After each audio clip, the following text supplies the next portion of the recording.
శేఖర్ కమల దర్శకత్వంలో కోలీవుడ్ నటుడు ధనుష్ ఒక ప్రాజెక్టుని ప్రకటించిన సంగతి అందరికీ తెలిసిందే. నాగార్జున కీలక పాత్ర చేస్తున్నాడు. ఈ రాబోయే తెలుగు సినిమాకి 'కుబేరా' అనే టైటిల్ ని మూవీ మేకర్స్ లాక్ చేశారు. చివరి నిర్మాణ దశలో ఉన్న ఈ చిత్రం తమిళం, తెలుగు, హిందీ భాషల్లో విడుదల కానుంది. ఈ చిత్రంలో రష్మిక మందన్న మహిళ ప్రధాన పాత్రలో నటిస్తుంది. తాజాగా ఇప్పుడు మూవీ మేకర్స్ ఈ సినిమా 45 రోజులలో థియేటర్స్ లో సందడి చేయడానికి సిద్ధంగా ఉన్నట్లు సోషల్ మీడియాలో స్పెషల్ పోస్టర్ ని విడుదల చేసి ప్రకటించారు. ఈ చిత్రంలో నాగార్జున, జిమ్ సర్బ్ కీలక పాత్రల్లో నటించారు. ఈ చిత్రానికి సంగీతం దేవిశ్రీ ప్రసాద్ అందిస్తున్నారు. కుబేరా 120 కోట్ల భారీ బడ్జెట్ తో అత్యంత ఖరీదైన ప్రాజెక్టుగా చెప్పబడుతుంది.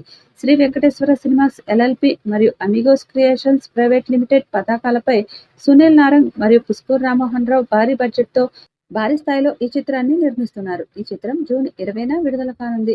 తెలుగు, తమిళ, మలయాళం, హిందీ, కన్నడ భాషల్లో జూన్ 20న ఈ చిత్రం విడుదల కాబోతుంది. ఇక రిలీజ్ డేట్ దగ్గర పడడంతో ప్రస్తుతం ప్రమోషన్ల జోరు పెంచారు మేకర్స్. రిలీజ్ కావడానికి 45 రోజులు మాత్రమే ఉందని తెలుపుతూ కౌంట్ డౌన్ పోస్టర్ విడుదల చేసింది మూవీ టీం.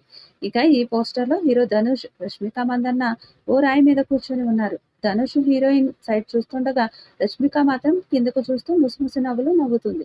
అయితే వీరిద్దరి మధ్య ఉన్న కెమిస్ట్రీ ఆడియన్స్ ను ఎంతగానో ఆకట్టుకుంటుంది. ప్రస్తుతం ఈ పోస్టర్ నెట్టింట మంచి రెస్పాన్స్ తెచ్చుకుంటుంది. ఈ చిత్రంలో బాలీవుడ్ నటుడు జిమ్ సర్ప్ కూడా నటిస్తున్నాడు. తాజా ఇంటర్వ్యూలో కుబేరా గురించి మరియు ఈ చిత్రంలోని అతని పాత్ర గురించి కొన్ని ఆసక్తికరమైన విషయాలను వెల్లడించాడు. కుబేరా 3 వేర్వేరు తరగతుల ఉపమానం లాంటిదని, ఈ చిత్రంలో అతను ధనవంతుడిగా నటించానని జిమ్ చెప్పాడు. ఈ చిత్రం యొక్క తెలుగు వెర్షన్ కోసం అతను తన గొంతులో డబ్ చేసినట్లు కూడా అతను వెల్లడించాడు. ఈ చిత్రంలో నాగార్జున, జిమ్ సర్ప్ కీలక పాత్రల్లో నటించారు.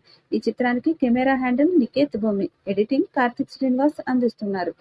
శ్రీ వెంకటేశ్వర సినిమాస్ ఎల్ఎల్పి మరియు అమిగోస్ క్రియేషన్స్ ప్రైవేట్ లిమిటెడ్ పతాకాలపై సునీల్ నారంగ్ మరియు పుష్కూర్ రామ్మోహన్ రావు భారీ బడ్జెట్ తో భారీ స్థాయిలో ఈ చిత్రాన్ని నిర్మిస్తున్నారు. దేవిశ్రీ ప్రసాద్ ఈ చిత్రానికి సంగీతాన్ని అందించారు. మరి ఈ చిత్రం ఎలాంటి విజయం సాధిస్తుందో చూడాలి. ఈ వీడియోపై మీ అభిప్రాయాన్ని కామెంట్ బాక్స్ లో తెలియజేయండి. ఈ వీడియో మీకు నచ్చితే లైక్ చేయండి, షేర్ చేయండి, కామెంట్ చేయండి. మరిన్ని అప్డేట్స్ కోసం మన ఛానల్ ని సబ్స్క్రైబ్ చేయండి. అలాగే పక్కనే ఉన్న గంట సింబల్ని గట్టిగా కొట్టండి.